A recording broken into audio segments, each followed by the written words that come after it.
The COD games actually have pretty good campaigns. Today in this video, I'm going to go over is Call of Duty Black Ops Cold War's campaign better than Modern Warfare's? Welcome back to Game Shame. Let's get into the video. Number 10, better side missions. In several ways, Black Ops Cold War is almost Black Ops 2 in many ways. The game offers several side missions which the player can completely ignore. While optional, it is highly recommended every player do these side quests. Modern Warfare, on the other hand, takes the player from level to level with no room for bonus missions. Only 2 optional missions exist in Black Ops Cold War, however. War drops.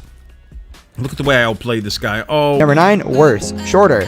No one expects a campaign on par with The Last of Us Part 2 or a Metal Gear Solid game when starting up the story mode of a Call of Duty title. Even considering this, Black Ops Cold War's campaign is particularly short. It helps that each level progresses the story and lacks filler, but a few more missions would have been appreciated. Modern Warfare edges it out in terms of length by about 2 hours. Number 8, better branching paths. In addition to side missions, the main levels include numerous bonus objectives and multiple decisions. These have some pretty big impacts in the later parts of the same level, encouraging multiple playthroughs. It is cool to see what changes come with different choices and what remains the same. Most of the other campaigns in the series are extremely linear, so seeing any sort of decision making is fun.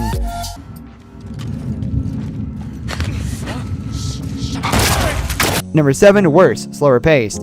Compared to Modern Warfare, Black Ops Cold War is a little slower paced, even though the overall campaign is shorter. Where last year's game shuffles players from level to level all over the world following several different characters, the recent title generally sticks with one character, save for a few exceptions.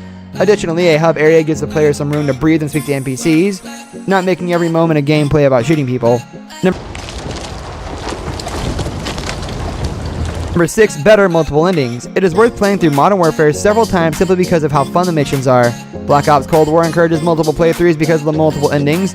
Without spoiling too much, the endings are radically different, changing the last level entirely. One conclusion could obviously be considered worse than the other, but even the bad ending is fully fleshed out and does not punish the player for doing it.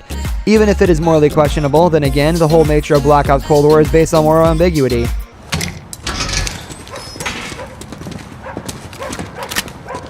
Number 5, worse, fewer locations.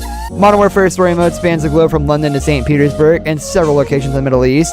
Black Ops Cold War, on the other hand, stays more focused on several areas than the Soviet Union. Players also go to Cuba and the United States to shake things up.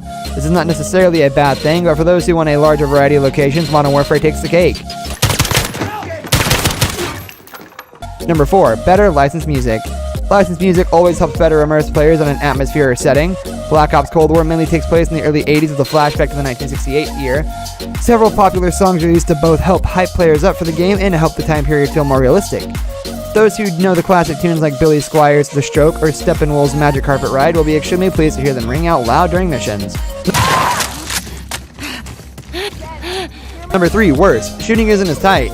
Games take more than a year to make, so Black Ops Cold War was in development while Modern Warfare was still in the works. It also runs on a different engine, so the advances made to shooting and movement are not included in the new game. It still plays well enough and better than most other FPS games on the market, but Modern Warfare is extremely tight and quick.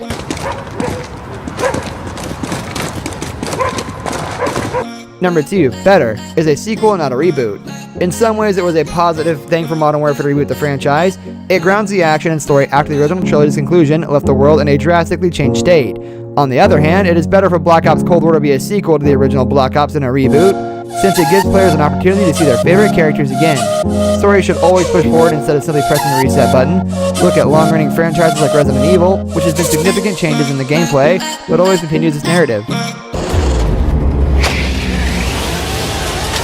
Number 1, worse, graphics. Modern Warfare is one of the best looking FPS games out there. One less knowledgeable in the medium could be fooled into thinking it was a next-gen game. Oddly enough, Black Ops Cold War does not look quite as pristine, something especially weird considering its release on PlayStation 5 and Xbox Series X. However, the game does have a slightly stylized look to it versus Modern Warfare's extreme realism. It is not cartoony, but the characters' faces are slightly more exaggerated and the colors are brighter. This brings us to the end of our video. I hope you enjoyed it. Hit like if you did, and don't forget to subscribe to our channel so you don't miss out on any of our videos in the future. Also, watch the 2 videos that are on your screen because I'm sure you'll love them. With that, I'll see you in the next video. Goodbye.